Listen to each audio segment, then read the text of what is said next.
May ulat si Sheila Pinulya.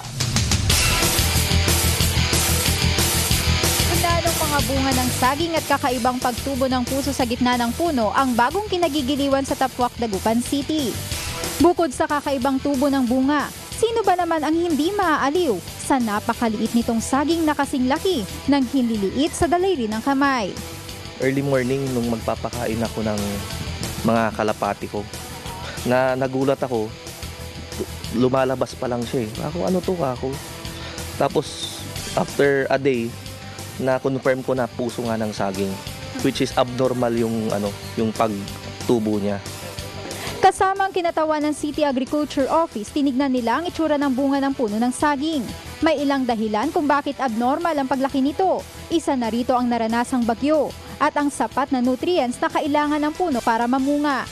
Dahil sa mga genes perhaps doon sa sa pinanggalingan talaga nung kasi may mga tissue culture tayong tinatawag.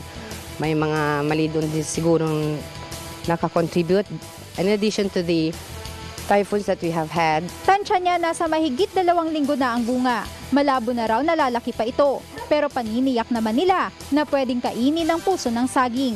Tila wala naman sa isip ni Barangay Kagawad Lumboy na kainin ang bunga nito. Sa halip, Dahil nga dun sa kakaiba, so pababayaan lang natin dyan. Maraming mga kaibigan na tumitingin eh. First time lang daw nilang makakita ng ganyan. ako si Sheila Pinulya, naghahatid ng Balitang Amyanan.